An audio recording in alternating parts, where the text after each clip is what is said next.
out with stars, and I just don't want that to happen again. Hey, we gonna go ahead and record. We got my homie in here. Let everybody know who you is, where you from, and whatever you got coming. I'm Big Camren. I'm from Houston, Houston, Texas. Really, like right now, I got an album coming called Book of Life. I got that coming here soon by the end of the summer. I got some singles out right now. Got about 5 or 6 of them that y'all can stay tuned in. The Book of Life, bro. What the hell is going on with that title? Honestly, so it was really my manager idea. Well, you know, like I said, I'm independent, but my dad, you know, my pops is my manager. And it was kind of like we came up with the idea together, you know, to talk about chapters in my life, you know, things that I went through, you know, the real story behind, you know, Big Camren, you know, what I've been through, what I've seen, you know, some of the life stories that went on in my life, kind of just putting that out there. When I was young, I was locked up when I was 14, so I was in and out of jail. When I was 14, I ended up doing 3 years at TYC, Texas Youth Commission. I was supposed to be in there till I was 21, but you know, through God gave me a lot of grace and helped me out with that situation. He found a way to get me out of there sooner, which he did. You know, I was out on parole by the time I was 17, and you know, they changed some law where you couldn't categorize juveniles as violent offenders, and something happened with the law, and they immediately released me. So I was grateful, I was thankful. Got out, you know, did my parole for about a year, and I was done with that, you know. So that's just some of my life experience. You know, I really didn't learn my lesson when I first got out. I started talking to people that I was locked up with, so didn't really associate with the right people.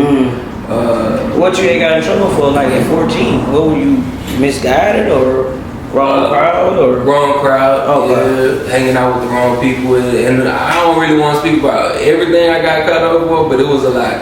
Yeah, I was facing like 4 felonies. Damn, at 14, bro? Yeah, and like 6 misdemeanors. It was a lot. Damn, so by the grace of God, did you ever get back in trouble, or you was clean slate since you came home, or? I didn't get into trouble after that. I wouldn't say I had a clean slate. Okay. I just didn't get caught after that. I learned a lot. I'm sorry, YouTube. Man, I didn't expect you to say that, man. How the hell you get that name, brother? Oh, so about the name. So my old music, my first album, it came out, it was under Cam. So like a lot of my stuff, you'll find it under Cam. The reason why I changed the name to Big Camren is because it was a lot of Cams out there. And like, it was so hard for people to find my music. They kept telling me like, oh, I searched your name and this person popped up, and you know, other people's music was popping up. So I just went through a bunch of different variations of Camren, you know, which is my name, you know, and I finally settled on Big Camren. Coming from like influence y'all sound that y'all was listening to? So a lot of mine, like, man, my first album was all freestyles. So honestly, when I first started rapping, I was watching DJ like Big Pokey and Lil Kiki in the studios. Like I was searched that on YouTube. So a lot of my influence just came from like DJ Screw, like how they used to do it back in the day. Just I didn't write nothing down. Just off the top? Yeah, it was just off the top. I was just freestyling. Damn. It wasn't until recently this year when I started re-releasing music that I actually started getting a pen and pad and started writing stuff down and you know, it's kind of hard to freestyle stuff that I went through in my life. So, you know, with the mission that I had as far as like what our focus on, you know, what me and my manager decided what we want to focus on, it's kind of hard to freestyle about that.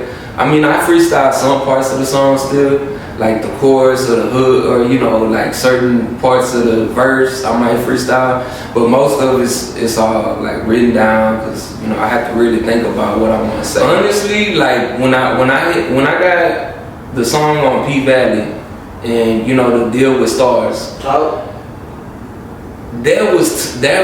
it seemed so easy because somebody hit me on Instagram. It was one of their production people with P Valley, and honestly, that part was easy as far as like getting speaking with them, getting the deal done and all that. But the hard part was promoting, because when I went out and promoted, that was the hard part, because I would go out and I'd be like, hey, check out my music. And they'll be like, hey, check out my music. You know what I'm saying? Okay. So like I'm promoting, while I'm out here trying to promote, they a whole rapper. I'm trying to promote my music to somebody that's already out here trying to make music themselves. Damn. So it was really like a waste of time, honestly. Like it is kind of hard to. What was a waste of time? Well, like going out. Okay. Going out. So what I learned how to do it was I was on social media. So I was really on social media a lot, like promoting on social media with people all across Texas. And my music made it out to Atlanta, and when it made it out to Atlanta, that's how P Valley got in touch with me. Damn, it's crazy. Which really, that was just like I was promoting with some, you know, that's how they kind of found my music. What song did for the people that don't know, what song? Stacks, okay. Yeah. How did you feel, man, hearing your music, something that you did yourself, like in a big ass show as P Valley? It was exciting at first, you know, like I was real happy. Wait, you saying that first? What's going on, man? I'm gonna tell y'all how it is, man. Like, honestly, what they say about the music industry is true. Like, you might think like, oh yeah, it's a TV show. Like, that's what's up. You should be happy. Like, you accomplished a lot. But really, man, it's like that's just one little stepping stone. You know, like it's good, but at the same time, it's a lot that comes with it, and there's a lot of negativity that comes with it. You know, it's a lot of broken hearts, a lot of broken promises, it's a lot of people that get affected by you know, how they think of you or how they look at you. They might change up on you. So it's a lot of stuff that you hear about, and it's true. Like, people really do change up on you just because of stuff like that. So, you know, honestly, it came with a lot. It came with a whole price. So I wouldn't say like it was exciting at first, but at the same time, you know, it came with a price. Do you regret it, I guess? Absolutely not. I mean, it helped me get my voice heard. So I love, you know, I'm glad that I did it. And, you know, I'm glad that honestly, I'll be honest with you, it had like 400,000 streams, and I took the song down because I was so fed up. Yeah? Yeah, I was fed up. With what part though? Wait, you had 400K streams. And I took it down. You just was fed up with who? Was it the people or? The people I did the song with. Okay. Just the drama, honestly. I ain't gonna speak on too much because I ain't trying to start no beat. You know, I ain't trying to. But it was just like, it was just too much about who gonna get what. Like, I talked about it in one of my songs, and it was like, who get what. Like, one of my songs, I talk about it in Shadows. But it's all about like who gonna get this, who gonna get that, and I'm just like, man, you know, ain't nobody getting nothing. Song off. And now I'm back trying to get my music out there again. Damn. So you having to rebuild, so to speak? Oh yeah, I'm rebuilding. Damn. I'm starting from ground zero, getting right back up. So what's some advice that you get to these artists that's watching? Because you done gave them like really some G shit, a horror story. Because like you say, niggas will say, oh, his song was on P Valley, he up. But shit, you done told them some whole different shit. What's some advice you can give them though? Honestly, just stay humble about it and be patient, because patience is key. Stay patient because it's gonna take time. I know that P Valley deal took forever. It took years. They kept delaying it. It's gonna take time, so you just gotta have patience. I ain't trying to get indicted in that way. Back streets with color shit. I think so for sure. Expect that album coming, The Bigger Life. It's gonna have some tracks that I'm doing. Like I said, I'm producing my own beats. I am gonna have some other producers, some real hot producers on there. I might link up with DJ Lil Sprite, the one that did the Stack song. I might link, you know, I'm pretty sure I'm gonna have a few tracks from him on there. You know, so I might have a few you know, kind of hype songs, you know, not just storytelling songs, but I might have a few hype ones in there just to kind of get, you know, some songs that they could probably play in a strip club or something. Nah, some good shit. But having your business right and not having the old motherfuckers. Yeah, man, that's very important. Very important. Make sure that you pay for your beats. Make sure you got the contracts. Like for that Stack song, I had to pay Big Pokey.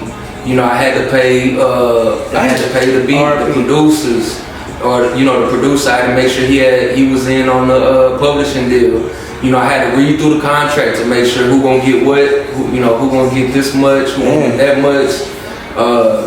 You know, I had to make contracts for the artists that I was with. You know, I mean, everything, you gotta have it all in black and white because you don't want to get sued later on, and you don't want nobody coming back to you saying, oh, you owe me this, or, you know, someone trying to sue you later on for money that you done made. It's a very dangerous sport. Man, that shit crazy. It's honestly, it's too much hate.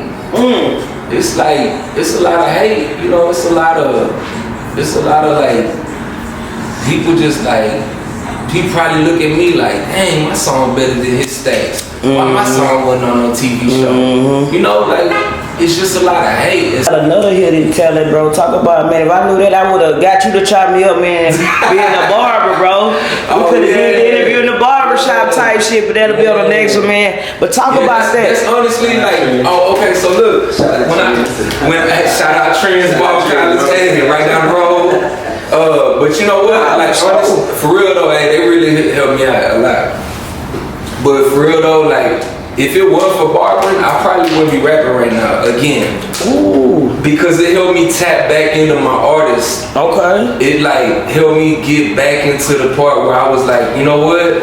Like, it helped me be back an artist. You know, cause like when you barbering and you cutting hair, you an artist.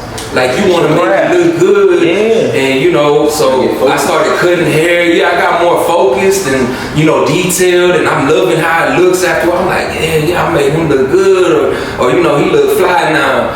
And then, you know, well, they probably don't say fly no more, but you know, whatever, he look thrown or whatever they say nowadays, you know. But you know, I made him look good. He looked more presentable. So I'm like, I started tapping into that artistry again. And then I'm like, all right, this is what I gotta do. You know, and I started making music. But shout out to my cousin too, because he motivated me too, Zach. He told me, he was like, you need to do this music stuff. So that's also what got me. But wait, are you afraid of the stereotype of being another white rapper? I'm not white. I told their ass that, but they assumed that I said you was Hispanic, but I could be wrong too.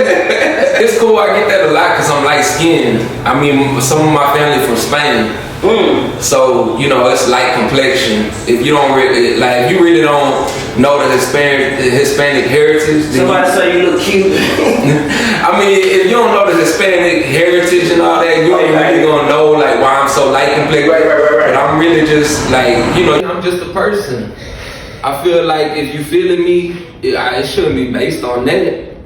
Shouldn't be based on the color of my skin. If my music hard, why does it matter if I'm black, Chinese? I mean, because I get a lot of love from all races, to be honest. And honestly, I ain't gonna lie, man, I get a lot of love from a lot of black people. So I can't even say that my own race be backing me up. I mean, I don't really have all the data and all that, but I mean, unless it's a lot of Mexicans in ATL, I don't know. Love from everybody, so, you know. Man, it is what it is. Big Back Street Code shit, man. Anybody you want to send some love to? Some love. Man, shout out to my barber, Alpha Lee Barbershop, Jay. You already know he get me right every time. Let's see, shout out to my manager, Manuel, Tamayo. Shout out to the ones that do my videos. Soleil. Who that is? Shout them out, they do a great job. Yeah, appreciate it. Yeah, Soleil. She okay. She a female? Yeah, she used to do video, like photography for what is it, like babies and stuff. So like, she know how to work the camera and stuff. Shout out to my sister. She really be helping me a lot with everything. Like, really, it's just like my whole family really. So the family support the brand? Oh yeah. Shout out to the family. Shout out to everybody supporting me. You know, everybody that's been sharing my music. Hey, I appreciate all y'all. All the shares, all the likes, all the comments. I really appreciate y'all helping me get all them views. You know, Down For You got like 30,000 views already, so I appreciate that. You know, I appreciate the love and all that. Man, how they go tap in with you if they want to go follow you? At Big Camren.